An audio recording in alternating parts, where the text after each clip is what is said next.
big picture, I just wanted to say that a lot of people fail to understand that the U.S. Capitol Police is its own separate entity under the Article 1 branch of government. It's not in the executive branch. They conduct their own investigations. They're the judge, jury, and executioner. And they did that very judge, jury, and executioner role to 1,500 individuals that supposedly conducted transgressions in the U.S. Capitol on January 6th of 2021. One of the key individuals that essentially, like you just said in the opening, denied the information to others within the U.S. Capitol Police to be able to protect the Capitol that day was a guy by the name of Sean Gallagher. Before that, if you watch the long-form interview, it was a really long interview. We went into really big detail. But this guy, Sean Gallagher, used to head up a part of the U.S. Capitol Police known as the Dignitary Protection Division, DPD. And what that division does is it protects the senior 9 leaders of the House and Senate, meaning on the Senate side, you have 4, the president of the Senate when the vice president is in the Senate pro tem, and then the Senate majority leader and minority leaders. And then on the House side, the Speaker of the House, the House majority leader, minority leader, majority whip, and then the minority whip.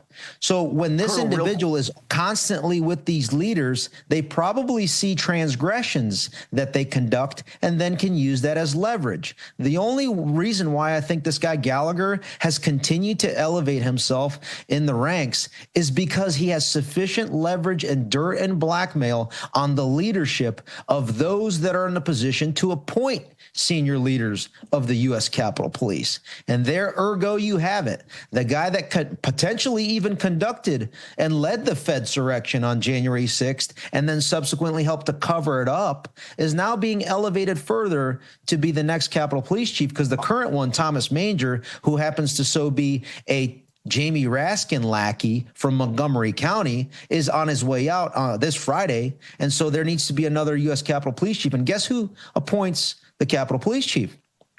Technically, it's the House Sergeant at Arms and the Senate Sergeant at Arms, who works for the Speaker and the Senate Majority Leader. But let's take a look at who those Sergeants at Arms are. The House Sergeant at Arms is Bill McFarland, who was appointed by none other than Kevin McCarthy. And the Senate Sergeant at Arms right now is Jennifer Hemingway, who was appointed by John Thune. But when you look at her, she used to be the Director of Operations for Paul Ryan. So the incoming Capitol Police chief is essentially a product of Paul Ryan and Kevin McCarthy. And the reason this matters, Nancy Pelosi and Chuck Schumer. Because we're running out of time. I went a little longer with my Venezuelan guest with his poor brother as hostage there. The reason this matters is you believe President Trump's life could be endangered if you don't have the right people in the Capitol. Can you tell me why really quickly? Ivan. Real quick.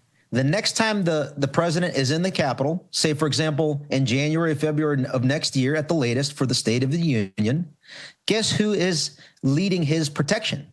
It's the chief of the Capitol Police, because the Secret Service fall under the Capitol Police chief in the Capitol. So if the Capitol Police chief Gallagher wants to allow accidentally, say, for example, accidentally, someone to go into the Capitol with a weapon and conduct a dirty deed, there you have it. And guess what? It wouldn't be the first time he would have done that, because Tarek Johnson has already said that he already did that on January 20th of this year during the inauguration. A weapon came in, and during the inauguration, not the inauguration, but the State of the Union this year.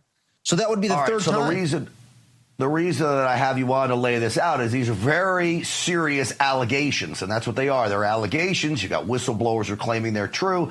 What we need is Congress to vet this out before that a new police chief of the Capitol Police is appointed to make sure that everyone is protected and you got the right people in place to keep those people safe. We're trying to maintain a Colonel Ivan Raiklin, stable constitutional republic and safety to the presidency. Amen. That's what counts the most.